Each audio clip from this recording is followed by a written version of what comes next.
दोस्तों, आपने अपनी जिंदगी में कई ऐसी कहावतें तो सुनी होगी कि हर चमकने वाली चीज सोना नहीं होती, हर फूल में सुगंध नहीं होती। आप सोच रहे होंगे दोस्तों कि यार डीएलएस भाई आज अचानक से ये कहावतें क्यों बता रहे हो, तो अभी आपको पता चल जाएगा। ये हाल ही में 2-3 दिन पहले जो घटना सामने आई ना, इसे देखकर आपकी रूह कांप जाएगी, आपका दिल दहल जाएगा, आपके रोंगटे खड़े हो जाएंगे। इतनी दर्दनाक कहानी जो एक महिला के साथ घटी, इसे कहानी कहना गलत होगा क्योंकि ये कहानी नहीं बल्कि एक सच्ची घटना है। भारत के झारखंड राज्य में रांची शहर की यह घटना है और मैं आपको ये इसलिए बता रहा हूँ क्योंकि कई बार मासूम चेहरों के पीछे कितनी बड़ी हैवानियत छिपी हुई होती है। हमें जिंदगी में उन चेहरों से सावधान रहना चाहिए, यानी शराफत का नकाब पहने उन चेहरों के पीछे की हकीकत जानना हमें आना चाहिए। खैर, सीधा आगे बढ़ते हैं, बातों को ना घुमाते हुए मैं आपको ले चलता हूँ इस हकीकत की घटना की तरफ, असलियत की कहानी की तरफ। दरअसल अभी 2-4 दिन पहले ही एक आईएएस के घर से एक आदिवासी युवती को बरामद किया जाता है, एक आदिवासी युवती को पकड़ा जाता है। घर किसका, जरा फिर से सुनिए, एक आईएएस का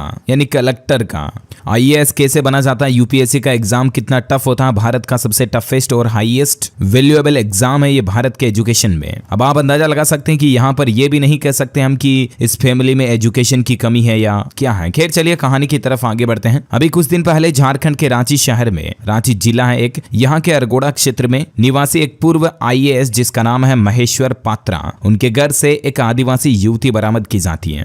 इस युवती की हालत बेहद खराब है, हालत इतनी खराब है कि वो खुद अपने पैरों पर खड़ा भी नहीं हो पा रही है। लेकिन आखिर एक आईएएस के घर से बरामद युवती की ये हालत कैसे है, हर किसी के मन में ये सवाल उठ रहा है। जरा रुकिए, मैं आपको ये बताऊं कि इस आदिवासी युवती की इस हालत के पीछे का किरदार कौन है। लेकिन इससे पहले आप अपने दिल को थाम लीजिए क्योंकि ये सुनकर आपका खून खोल उठेगा। प्लीज अगर आप छोटे बच्चे हैं तो इस वीडियो को स्किप कर दीजिए यार, बंद कर दीजिए, कोई फर्क नहीं पड़ेगा, मेरे को एक व्यूज कम आएगा तो। लेकिन मैं नहीं चाहता हूं कि आपके दिमाग में ऐसी कहानियां घुसे। लेकिन अगर आप एक बड़े आदमी हैं तो इस पूरी घटना को ध्यान से समझिएगा कि आखिर एक पढ़े लिखे परिवार में शरीफ चेहरे के पीछे कितनी बड़ी हैवानियत छुपी हो सकती है। कभी कभी तो इंसानियत पर भी शक होने लगता है ऐसी खबरें देखकर। खैर चलिए हमारी कहानी में आगे बढ़ते हैं। उस आदिवासी युवती की इस दर्दनाक हालत के पीछे जो जिम्मेदार है ना, वो उस आईएएस की पत्नी है। दरअसल यह आदिवासी महिला उस पूर्व आईएएस के घर पर काम करती थी। घर वाली, काम वाली बाई होती है ना, जैसे शहरों में चलन है, अक्सर शेठ लोग जो होते हैं वो काम करने के लिए काम वाली बाई रखते हैं, तो वही ये आईएएस के घर में थी। आईएएस के घर में दोनों पति पत्नी और उनका एक बेटा है और ये आदिवासी महिला उनके घर पर काम करने जाती थी, ठीक है ना। लेकिन जो आईएएस की पत्नी है ना, वो इस महिला के साथ जानवरों से भी बदतर व्यवहार किया करती थी। एक बार को तो भगवान का भी कलेजा कांप जाए ऐसी हरकतें इस आईएएस की पत्नी ने इस आदिवासी महिला के साथ की है। पीड़िता का कहना है कि पूर्व आईएएस की जो पत्नी है, सीमा देवी उसका नाम है, वो लोहे की रोड से उसकी पिटाई करती थी। अगर वह घर के कमरे में शौच के लिए चली जाती तो उसे मुंह से शौच साफ करवाया जाता था, लेटरिंग को मुंह से साफ करवाती थी। इतना क्रूर और इतना अत्याचार तो कोई अपने दुश्मन के साथ भी ना करे यार। पीड़िता के शरीर पर कई जख्म के निशान हैं जो उस पर हुए अत्याचार की कहानी को साफ साफ बयां करते हैं। उसके कई दांत भी पिटाई के कारण टूट गए क्योंकि उसकी लोहे की रोड के साथ पिटाई करती थी। वो भी ऐसे नहीं कि महीने में 1-2 बार या सप्ताह में 1-2 बार, रोज डेली उसका ये काम हो गया। अब आपके मन में ये सवाल आ रहा होगा कि आखिर एक पढ़ी लिखी महिला, पढ़ी लिखी आईएएस की पत्नी है तो जाहिर सी बात है वेल एजुकेटेड होगी ना, वो अपनी काम वाली बाई के साथ ऐसी हरकतें क्यों करती हैं। अब आपके मन में सीधा एक प्रश्न उठ रहा होगा, तो जरा रुकिए, इस कहानी को थोड़ा और आगे समझिए। रांची पुलिस ने जो जांच पड़ताल की और उसके बाद इस महिला को उनके घर से छुड़ाया। उस महिला की सुरक्षा में महिला पुलिस जवानों की भी तैनाती कर दी गई है। पीड़िता को रेस्क्यू करने के बाद रांची रिम्स अस्पताल में इलाज के लिए भर्ती भी कराया गया। पुलिस का फिलहाल ये कहना है कि पीड़िता की मेडिकल जांच हो गई। डॉक्टरों के अनुसार वह अभी भी बयान देने की स्थिति में नहीं है, हालत इसकी बहुत ज्यादा खराब है। पीड़िता की माने तो पूर्व आईएएस महेश पात्रा की जो पत्नी है जिसका नाम सीमा है, वो जब उसकी पिटाई करती थी ना तो उसका बेटा उसे बचाने आता था। मैंने आपको बताया ना, घर में उसका एक बेटा भी है। पुलिस का कहना है कि वो हर बिंदु पर जांच कर रही है और किसी भी दोषी को बख्शा नहीं जाएगा। पीड़िता ने जो अब तक बयान दर्ज कराए उसके मुताबिक वो उसे लोहे की रोड से पीटती थी। अगर घर में उसने लेटरिंग कर दी तो मुंह से शौच साफ करवाती थी। इसके अलावा घर में चिमटे से दागती भी थी, उसको जलाती थी, छोलनी से दागा, और यौन शोषण के भी कुछ एंगल सामने आ रहे हैं। रांची पुलिस की माने दोस्तों तो पूर्व आईएएस महेश्वर पात्रा के घर पर काम पर रखी युवती पर अत्याचार व मानसिक प्रताड़ना के साक्ष्य भी मिले हैं। पीड़िता को गर्म चिमटे और छोलनी से दागा जाता था। उसके जिस्म पर ऐसे निशान पाए गए हैं जिन्हें देखकर हर किसी का कलेजा कांप जाए। अब पीड़िता को बात बात पर डंडे से मारना उस आईएएस पत्नी की रोज की आदत बन गई थी। किसी भी बात का गुस्सा है तो गुस्सा निकालने के लिए घर में शख्स रखा हो मानो उसको पीट दिया।